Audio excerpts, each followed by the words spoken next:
Bueno, el contexto fue un contexto muy complejo, ¿no? Interesantísimo de comienzos de siglo, pero ya desde 1896, del segundo periodo de Nicolás de Piérola, se había realizado en el Perú un encuentro de grupos de obreros, ¿no? Un encuentro provincial de obreros, y en ese encuentro ya se habían exigido, no en esa época las 8 horas, pero sí las 10 horas de trabajo, ¿no? Por ejemplo, algo muy interesante es la conformación de los sindicatos, ¿no?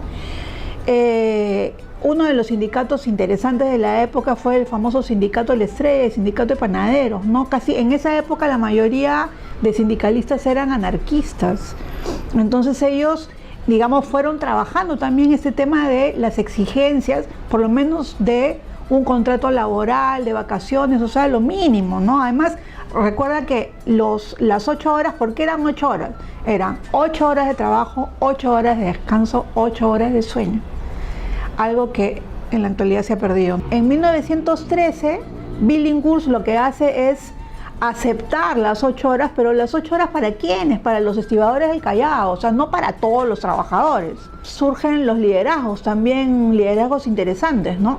Como por ejemplo el liderazgo de Víctor Raúl Haya de la Torre, que fue muy importante, muy radical, no solamente en el tema de las 8 horas, sino también de la reforma universitaria, ¿no? Esos primeros años del siglo XX fueron años que marcaron un giro importante, sobre todo en la ampliación de derechos, ¿no? Y precisamente el gran movimiento obrero de ese entonces, entre anarquistas, los nuevos apristas que todavía no lo eran, los socialistas de Mariátegui, etcétera, todos esos grupos realmente fueron quienes lucharon por esas 8 horas, ¿no? Y por eso se le llama la famosa jornada de las 8 horas. Hasta que en el año 1919, el 15 de enero, se aprueba, se da esta ley que reconoce las 8 horas de trabajo, ¿no? Uno de los asuntos que uno asumía, ¿no?, era que los derechos conquistados ya estaban conquistados. Pues resulta que no, eso es una falacia. Los derechos conquistados no están conquistados para siempre. Los derechos conquistados tenemos que seguirlos defendiendo día a día, ¿no?, en las calles, de distinta manera, porque realmente hoy en día hemos retrocedido muchísimo. O sea, por favor, ¿quién trabaja 8 horas? O sea, la persona que tiene la suerte de tener un trabajo, digamos, estable, etcétera, ¿quién trabaja 8 horas? Bueno, quizás los maestros en algunas circunstancias, pero ¿acaso los maestros no preparan sus clases también y no trabajan en sus casas para preparar sus clases y a veces no tienen otro segundo trabajo para poder, digamos, solventar los gastos que el primer sueldo de maestros no les da? Ese es el tema en nuestro país. Y al mismo tiempo tenemos al costado a, digamos, funcionarios públicos como los congresistas que ganan pues una cantidad de dinero realmente que no es pues el sueldo promedio de un peruano, ¿no? Entonces eso es chocante para los trabajadores en general, ¿no? O sea, para los trabajadores obreros, para las trabajadoras del hogar, por ejemplo, que todavía no tienen sus derechos conquistados, que es mucho más difícil. Es increíble cómo hemos retrocedido en derechos laborales hoy en día en nuestro país. Hoy en día no existe un proletariado, existe lo que se denomina un precariado. Por ejemplo, con esta nueva normativa que se ha dado durante el 31 de diciembre desde el Ministerio de Economía sobre temas laborales y que es una normativa que flexibiliza, entre comillas, el ámbito de las normas laborales.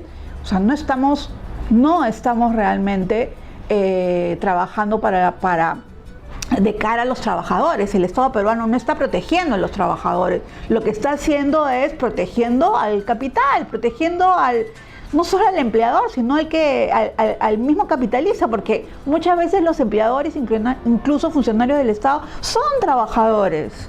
Son trabajadores que se olvidan de que son trabajadores y se adscriben a no solamente, digamos, los intereses de la patronal, sino a la ideología de la patronal, lo cual a mí realmente me parece grave.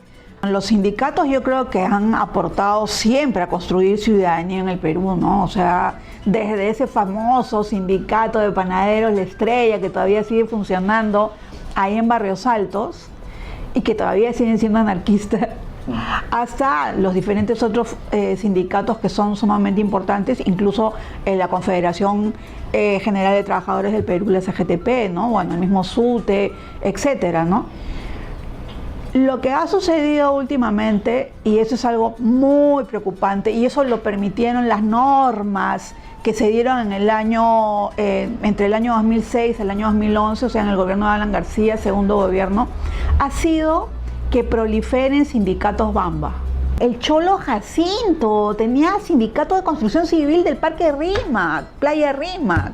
Sobre todo en el Callao, han habido muchos mártires de los sindicatos firmes, y esas personas han sido asesinadas por los nuevos miembros de estos nuevos sindicatos que son delincuentes. Hay una gran diferencia también a nivel cultural. No me refiero solo a que los sindicatos de la época puedan haber organizado actividades culturales, no me refiero a eso, me refiero a la mentalidad. O sea, había una mentalidad de solidaridad, de compañerismo. Ya puedan haber sido aprisas, anarquistas o socialistas o comunistas, pero el obrero de esa Lima de ese entonces, o del Trujillo de ese entonces, o de la Tacna de ese entonces, tenía esta percepción de comunalidad que se ha perdido hoy en día, ¿no?